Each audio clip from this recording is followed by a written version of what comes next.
Olá, adolescentes, tudo bem com vocês? Que bom que Deus nos concedeu mais uma oportunidade de meditarmos em Sua palavra, mais uma aula. Que Deus nos ilumine, nos abençoe, para que possamos aprender um pouco mais da Sua palavra e assim seguirmos ao Senhor e assim servirmos a Deus cada vez mais, com alegria no coração de saber que Ele é o nosso grande Deus que nos salvou, pelo qual nós vivemos e a razão da nossa existência. Então, nós hoje iniciaremos mais uma aula. Hoje a lição é de número 7 de nossa nova revista. Lição número 7, o perdão de Deus. Muito bem. A última aula, por nossa irmã, professora Jailza, ela veio a tratar a respeito do perdão. Contudo, mais especificamente, sobre a necessidade de nós perdoarmos uns aos outros, sabendo que todos nós, todo ser humano, é pecador de natureza, sabendo que todos nós possuímos a semente pecaminosa e somos rodeados por fraquezas e devemos então assim compadecer-se do nosso próximo, sabendo que nós somos semelhantes ao nosso próximo. Nós por vezes pecamos, desagradamos ao Senhor, por vezes fazemos algo que não agrada a Deus e por vezes algo que venha a causar tristeza ao nosso irmão. E então, assim como nós por vezes falhamos, nós devemos perdoar aqueles que porventura vieram a nos magoar. Devemos perdoar de todo o nosso coração. E a professora Jailza ressaltou muito bem de que devemos perdoar porque Deus nos perdoou. E Deus nos perdoou de uma dívida infinitamente maior, uma dívida muito grande, uma dívida infinita. Deus nos perdoou através do seu Filho. E então, se Deus nos perdoou de uma dívida tão grande, assim nós devemos perdoar ao nosso próximo de qualquer ofensa que pode ter ocorrido. Devemos perdoar de coração e assim amar o nosso próximo. Muito bem, na aula de hoje nós trataremos mais especificamente do perdão de Deus concedido a nós. Então, na aula passada, a Jailza exemplificou, nos ensinou muito a respeito do nosso perdão mútuo e hoje nós falaremos um pouco sobre o perdão de Deus a nós concedido. Muito bem, para isso pedirei para que vocês abram as Bíblias, abramos nossas Bíblias em 1 João, então primeira carta de João, está logo após a segunda carta de Pedro, lá próximo ao final da Bíblia, primeira epístola de João. Nós leremos do capítulo 1, verso 1, ao capítulo 2, verso 6. Muito bem. Assim diz a palavra do Senhor. O que era desde o princípio, o que temos ouvido, o que temos visto com os nossos próprios olhos, o que contemplamos e as nossas mãos apalparam com respeito ao Verbo da vida. E a vida se manifestou, e nós a temos visto, e dela damos testemunho, e vô-la anunciamos, a vida eterna, a qual estava com o Pai e nos foi manifestada. O que temos visto e ouvido, anunciamos também a vós outros, para que vós, igualmente, mantenhais comunhão conosco. Ora, a nossa comunhão é com o Pai e com seu Filho, Jesus Cristo. Estas coisas, pois, vos escrevemos, para que a nossa alegria seja completa. Ora, a mensagem que, da parte dele, temos ouvido e vos anunciamos é esta, que Deus é luz, e não há nele treva nenhuma. Se dissermos que mantemos comunhão com ele e andarmos nas trevas, mentimos e não praticamos a verdade. Se, porém, andarmos na luz, como ele está na luz, mantemos comunhão uns com os outros, e o sangue de Jesus, seu Filho, nos purifica de todo pecado. Se dissermos que não temos pecado nenhum, a nós mesmos nos enganamos, e a verdade não está em nós. Se confessarmos os nossos pecados, ele é fiel e justo para nos perdoar os pecados e nos purificar de toda injustiça. Se dissermos que não temos cometido pecado, fazemo-lo mentiroso, e a sua palavra não está em nós. Filhinhos meus, estas coisas vos escrevo para que não pequeis. Se, todavia, alguém pecar, temos advogado junto ao Pai, Jesus Cristo, o justo. E ele é a propiciação pelos nossos pecados, e não somente pelos nossos próprios, mas ainda pelos do mundo inteiro. Ora, sabemos que o temos conhecido por isto, se guardamos os seus mandamentos.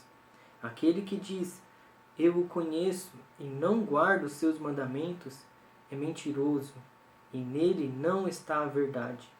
Aquele, entretanto, que guarda a sua palavra, nele verdadeiramente tem sido aperfeiçoado o amor de Deus. Nisto sabemos que estamos nele.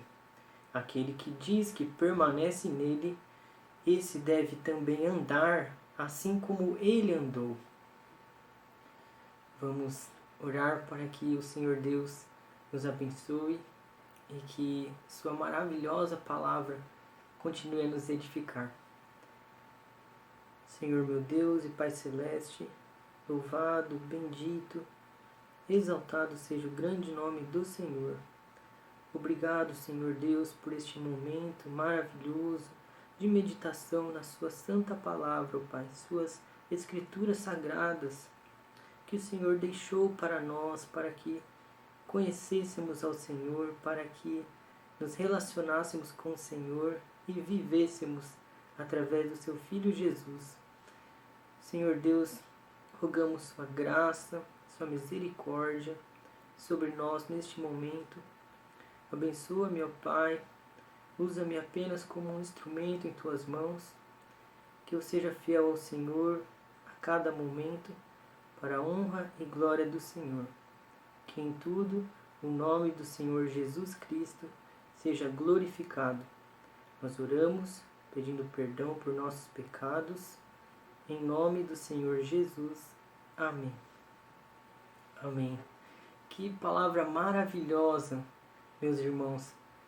Que como a palavra de Deus ela é maravilhosa, magnífica.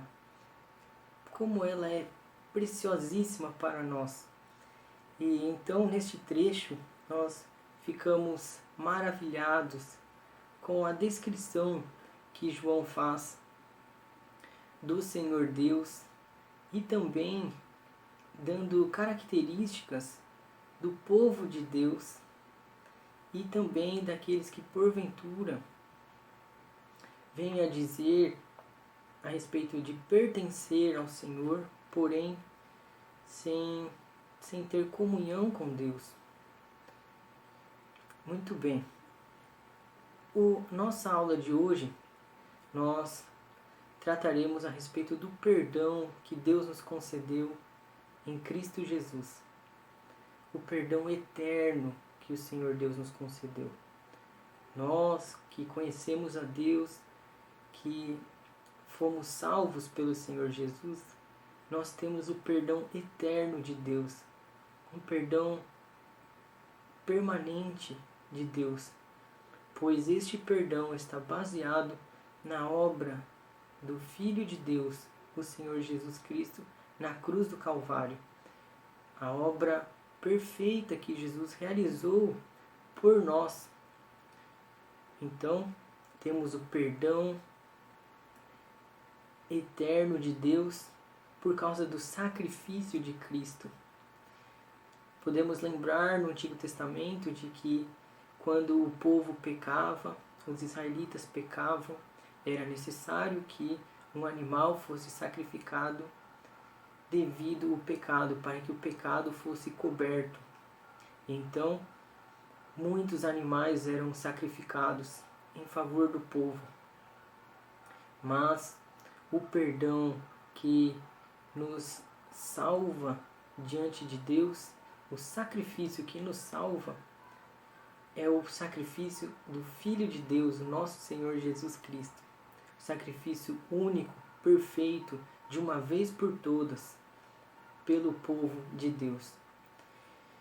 E então, nós que fomos perdoados através da morte do Senhor Jesus, Deus aplica a nós estas verdades através do Espírito Santo de Deus. Nós sabemos que o Senhor Jesus viveu uma vida perfeita em nosso lugar e morreu pelos nossos pecados, recebendo sobre si os nossos pecados e a ira de Deus, pois assim o Espírito Santo de Deus testifica conosco. Isso a partir do momento que nós cremos que Jesus é o Filho de Deus. Então, a fé em Cristo, que vem pela graça de Deus, é o meio pelo qual nós somos salvos, quando depositamos confiança de que Jesus é o nosso Salvador, de que Jesus é o Filho de Deus, o nosso Redentor. E então assim o Espírito Santo de Deus aplica estas verdades em nós, e o Espírito Santo de Deus testifica com o nosso espírito de que somos filhos de Deus. E muito bem,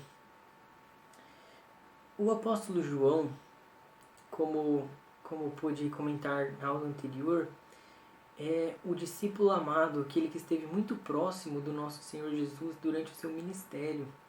E ele escreve, além do Evangelho, as epístolas e também o Apocalipse. Estas epístolas João escreve provavelmente para algumas igrejas que estavam situadas na cidade de Éfeso, um pouco depois do ministério do nosso Senhor Jesus, algumas décadas, após a vida de Jesus, após Jesus ter estado entre nós.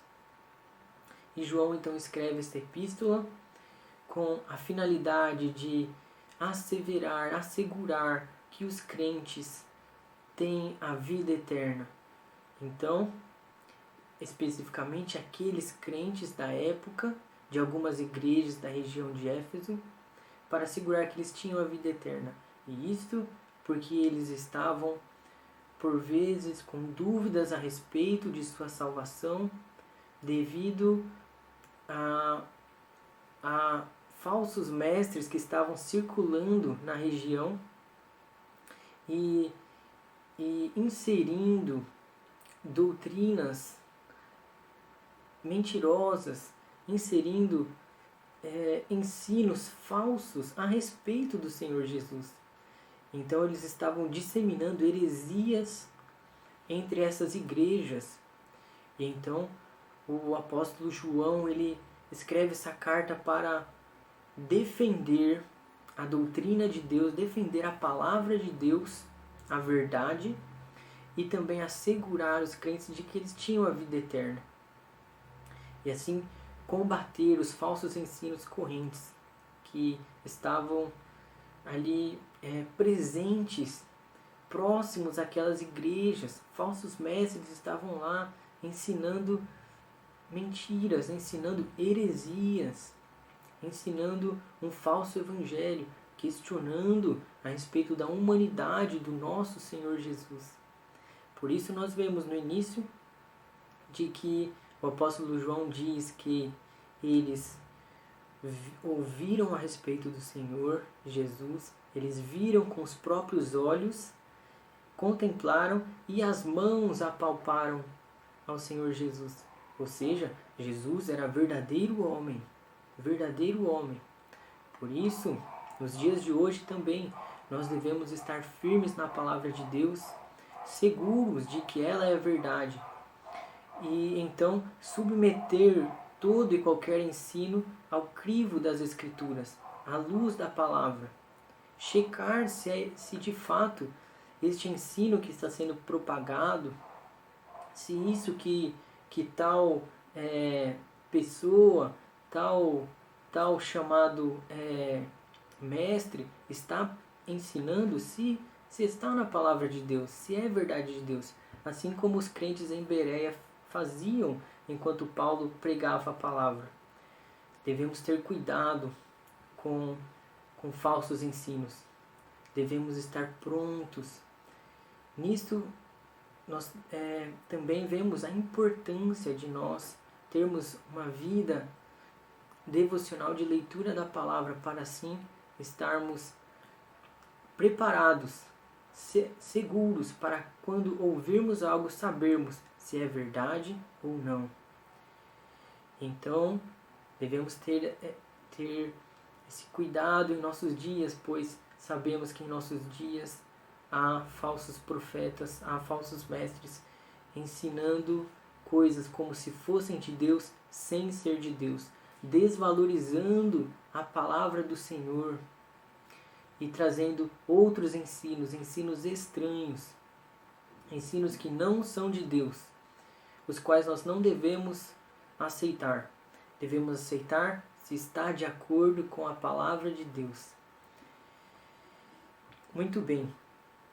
Então nós vemos esse trecho maravilhoso. E então neste trecho o apóstolo João também diz de que se dissermos que não temos pecado, que não temos pecado nenhum, a nós mesmos nos enganamos e a verdade não está em nós. Então, todos nós devemos saber, devemos reconhecer que somos pecadores. E nisso nós podemos fazer uma boa distinção entre aqueles que conhecem ao Senhor, que têm um relacionamento verdadeiro com Deus, e aqueles que porventura estão perdidos. Há pessoas no mundo que não acreditam na existência do pecado. Há pessoas no mundo que não se acham más e que acham que não tem pecado. E consideram pecado somente coisas hediondas. Nós vemos aqui que se dissermos que não temos pecado nenhum, a nós mesmos nos enganamos. Ou seja, todos são pecadores. Todos. Somente um homem não foi pecador. E este homem é Deus. Este homem é Jesus Cristo, o Filho de Deus. Verdadeiro Deus e verdadeiro homem. Muito bem. E então, no verso 9, nós lemos assim: se confessarmos os nossos pecados, Ele é fiel e justo para nos perdoar os pecados e nos purificar de toda injustiça. Nós vemos que aqui o apóstolo João está instruindo o povo de Deus, esses irmãos, de que ao confessarmos os nossos pecados, o Senhor Deus é fiel e justo para nos perdoar. Pois Ele já realizou uma obra maravilhosa, a obra vicária de sua morte expiatória por nós. Sua morte substitutiva por nós na cruz do Calvário e ressuscitou ao terceiro dia. Louvado seja o nosso grande Deus por tão maravilhosa obra salvífica, redentora, que nos salvou e assim nos conferiu um lugar no céu com o Senhor. Glória a Deus por isto. E então, avançando um pouco mais, no capítulo 2, verso 1: Filhinhos meus, estas coisas vos escrevo para que não pequeis. Se, todavia, alguém pecar, temos advogado junto ao Pai, Jesus Cristo, o justo. Então nós vemos que de primeiro momento o apóstolo João exorta a igreja dizendo que ele escreve essas coisas para que eles não pecassem. Então nós podemos entender de que de fato, por mais que nós somos pecadores, nós devemos lutar contra o pecado, nós devemos combater o pecado que reside em nós. Então, o crente, o verdadeiro crente, ele deve se esforçar, ele deve lutar para não cair. E isso fazendo uso dos meios da graça, fazendo uso da oração e da leitura da palavra, e também da comunhão com os irmãos, e também dos sacramentos. Mas nós devemos lutar contra o pecado. O nosso desejo deve ser não pecar, não pecar. Então, contudo, diz assim a palavra, né? Se todavia alguém pecar, então se pecarmos, o que sabemos que não é da vontade de Deus, mas se pecarmos, porque a nossa natureza, ela é corrompida, ela é então passível de nos levar a pecar, então somos passíveis de pecar. Se pecarmos, nós temos Jesus como nosso advogado. Veja só, advogado com letra maiúscula. Temos advogado junto ao Pai, Jesus Cristo, o justo. Então, pela justiça de Deus, pela justiça de Jesus, nós somos perdoados. Porque a justiça de Jesus foi a nós conferida, foi a nós imputada. Assim, nós fomos aceitos por Deus, por causa da justiça de Cristo. Ele é totalmente justo, 100% justo. Nós não somos, mas Ele é perfeitamente justo. E Ele é o nosso advogado junto ao Pai, que vive para interceder por nós. Ele está à destra de Deus Pai e vive para interceder por nós. E Ele é a propiciação pelos nossos pecados, e não somente pelos nossos próprios, mas ainda pelos do mundo inteiro. Aqui o apóstolo João, ele está a dizer de que o sacrifício do Senhor Jesus, ele foi eficaz para diversas pessoas ao redor do mundo, né? Para pessoas que estão presentes pelo mundo inteiro.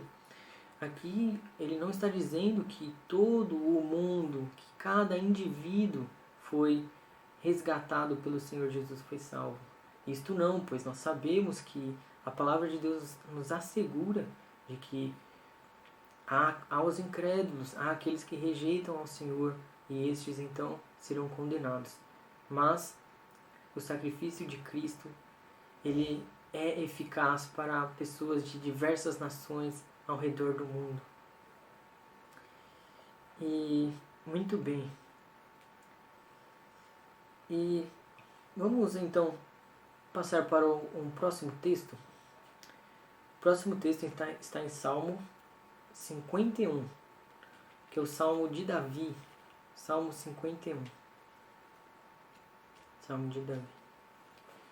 Então nós, por enquanto, vimos que nós fomos eternamente perdoados por Deus por causa do sacrifício do Senhor Jesus. Vimos que todos nós somos pecadores e passíveis de pecar. Mas vimos que, se pecarmos, nós temos Jesus como nosso advogado. E também vimos que devemos confessar os nossos pecados. Confessar ao Senhor Jesus. E isto deve ser de imediato. Quando cairmos, devemos de imediato reconhecer os nossos pecados e orar a Deus pedindo o perdão, pedindo a misericórdia de Deus. Veja só que tremendo. O incrédulo, ele não age assim. O incrédulo, ele é escravo do pecado, então ele tem uma vida de constância no pecado sem arrependimento, sem que este esteja quebrantado por causa do seu pecado. Então vejam que marca distintiva nós temos dos incrédulos, que marca distintiva quando nós reconhecemos que pecamos e dobramos os nossos joelhos e oramos a Deus, clamamos a Deus por perdão, por misericórdia. Veja só que tremendo! É uma marca da nossa salvação. Se nós de fato nos quebrantamos diante de Deus, se nós reconhecemos que pecamos, pois o Espírito Santo assim nos leva a saber que pecamos. Que tremendo! E é o que a palavra de Deus nos ensina, que o Espírito Santo habita em nós, e por ele ser o Espírito Santo, o Espírito de total santidade, por ele ser Deus, quando nós porventura caímos, falhamos, pecamos, o pecado é incompatível com Deus. E aí o Espírito Santo de Deus assim nos leva a orarmos a Deus pedindo o perdão por nossos pecados. Aqui no Salmo 51 nós temos uma demonstração maravilhosa do rei Davi, este que foi um homem segundo o coração de Deus, um homem piedoso, um homem que conhecia a Deus, mas que teve uma fraqueza, que caiu em pecado, um pecado terrível, o pecado de adultério e também de assassinato. Vejam só como Davi pecou gravemente contra o Senhor, gravemente, muito gravemente. Mas no Salmo 51, nós vemos como Davi se quebrantou diante do seu pecado.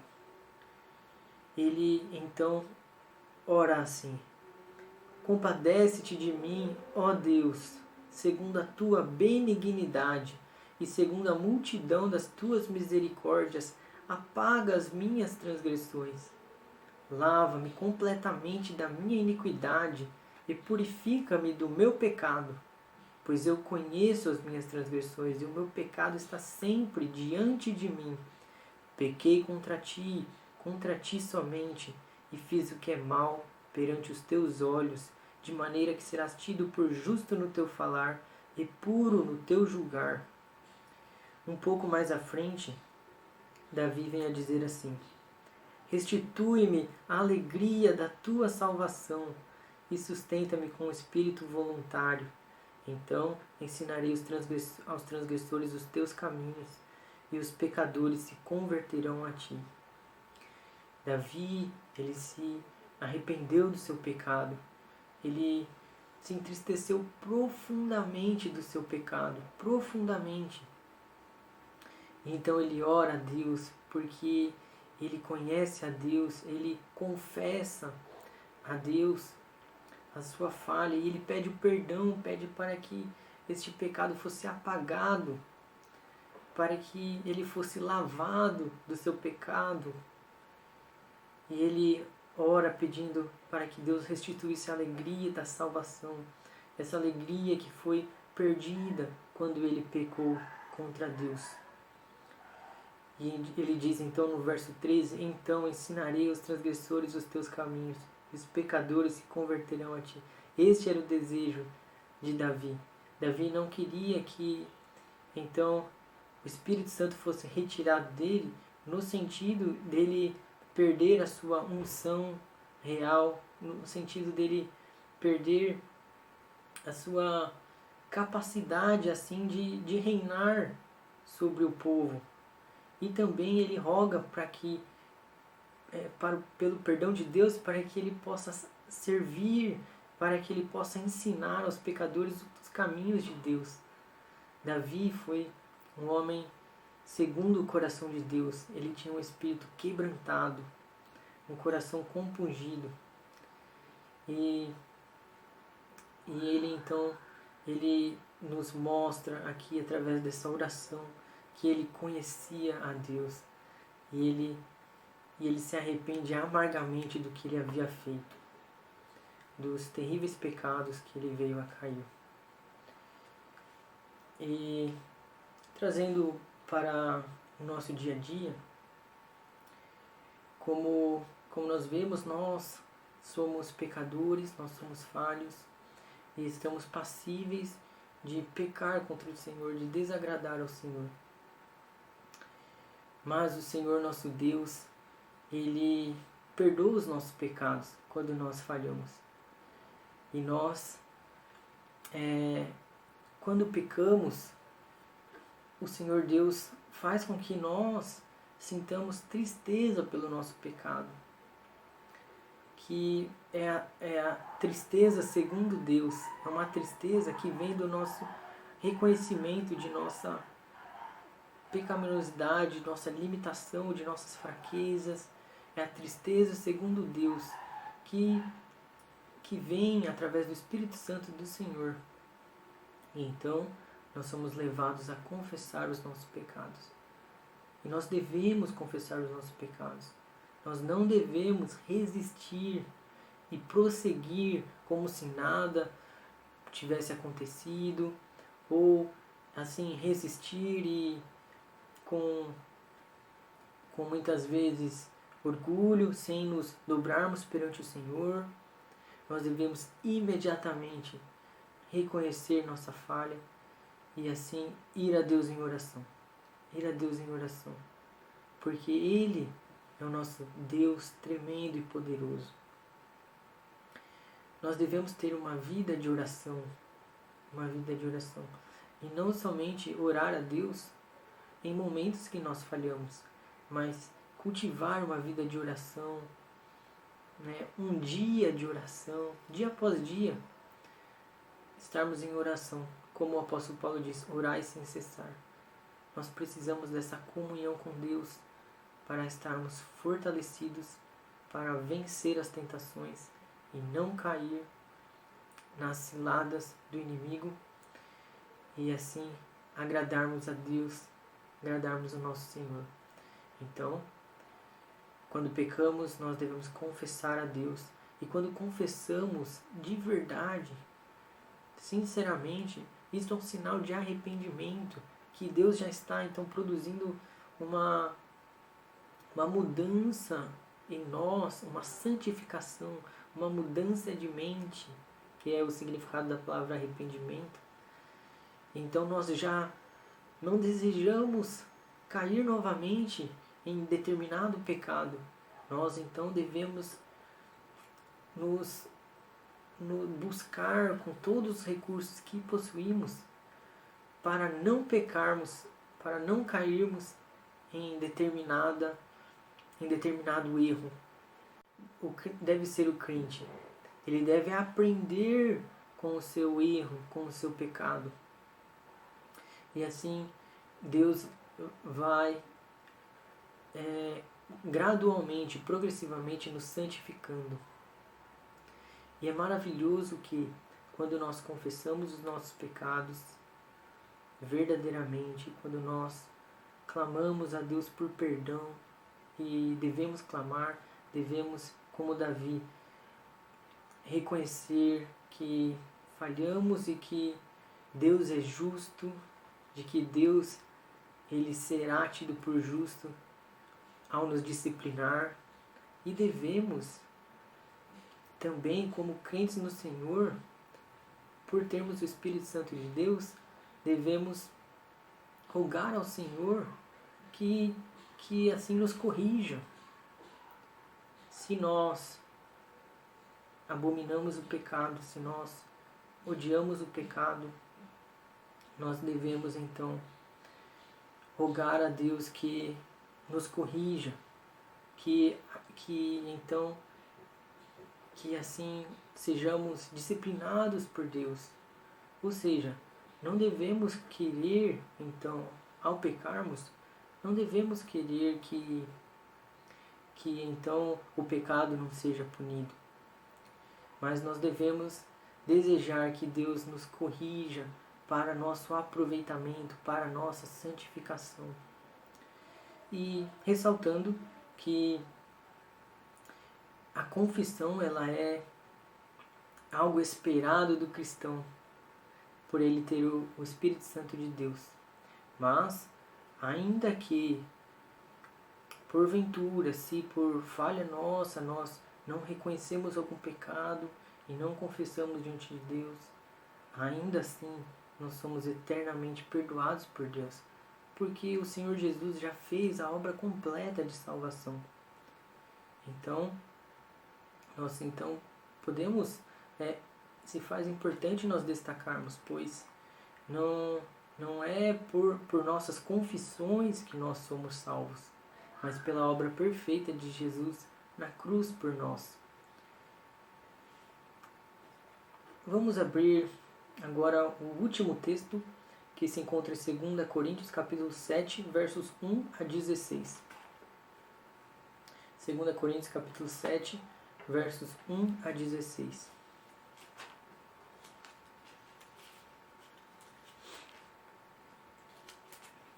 Segunda Coríntios, capítulo 7, versos 1 a 16. Eu irei ler apenas dos versos 5 a 16. Porque, chegando nós à Macedônia, nenhum alívio tivemos. Pelo contrário, em tudo fomos atribulados. Lutas por fora, temores por dentro.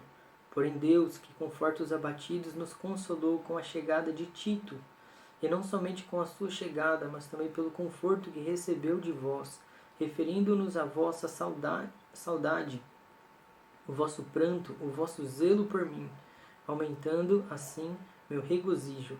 Porquanto, ainda que vos tenha contristado com a carta, não me arrependo, embora já me tenha arrependido. Vejo que aquela carta vos contristou por breve tempo. Agora me alegro não porque fostes contristados, mas porque fostes contristados para arrependimento, pois fostes contristados segundo Deus, para que, de nossa parte, nenhum dano sofresseis, porque a tristeza segundo Deus produz arrependimento para a salvação, que a ninguém traz pesar, mas a tristeza do mundo produz morte. Leremos até o verso 10 apenas.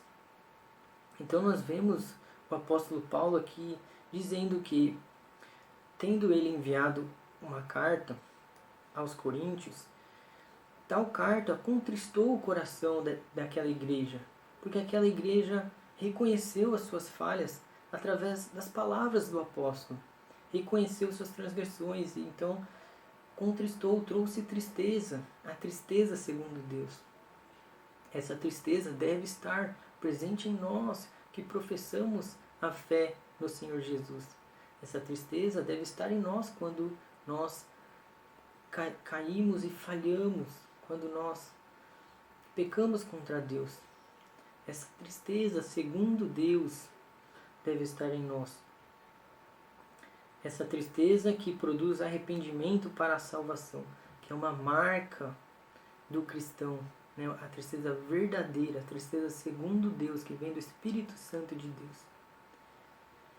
E não a tristeza do mundo, que produz morte. E assim, quando nós confessamos o nosso pecado diante de Deus, confessamos, reconhecemos nossa falha diante de Deus,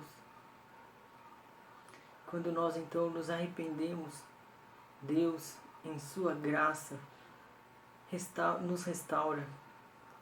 Quão maravilhoso é, assim, depois de determinado tempo, que Deus, porventura, nos permite que nós estejamos tristes por nossa falha. O Senhor Deus, depois de determinado tempo, que assim Ele faz, Ele então nos restaura. Ele então restaura a nossa paz e restaura a nossa alegria. Quão bom é ser restaurado pelo Senhor. Louvado seja o nosso grande Deus, que é misericordioso para conosco. E então, nós, arrependidos, restaurados por Deus, nós devemos louvar a Deus. É esperado que nós louvemos ao Senhor. É esperado que nós exaltemos a Deus e nos alegremos em Deus, agradecendo por Ele ter nos restaurado, por Ele ter derramado sua paz, sua graça sobre nossos corações. E então o nosso coração deve se encher de alegria, de louvor a Deus e de desejo de consagração e de desejo de andar em santidade, em servi-lo, de desejo de louvar a Deus, de exaltar o nome de Deus por sua maravilhosa graça, por sua misericórdia em nossas vidas. Que assim todos nós possamos anelar, desejar uma vida cada vez com uma comunhão maior com o nosso Deus. E isto através da oração. Devemos orar, devemos nos esforçar por orar, devemos buscar oração, nos empenhar em onde estivermos, estarmos em oração, mas também termos momentos reservados para oração, irmos ao nosso quarto, fecharmos a porta e orar ao nosso Deus, desejando a comunhão com Deus, a proximidade com Deus. E também devemos estar meditando na palavra de Deus. Devemos conhecer cada vez mais a vontade de Deus, e isso somente através da palavra. Devemos desejar crescer na graça e no conhecimento do nosso grande Deus, nosso maravilhoso Deus. Que Deus o abençoe grandemente, querido adolescente, que o Senhor Deus derrame ricas bênçãos sobre ti, sobre sua família, e que todos nós desejamos estar cada vez mais em comunhão com Deus e assim andarmos em santidade de vida e assim estarmos cada vez mais prontos para testemunhar do Senhor Jesus, testemunhar de que a vida eterna está nele, a verdadeira vida, a vida em abundância está nele, que perdoa os nossos pecados. Que Deus o abençoe e até a próxima aula com a graça de Deus.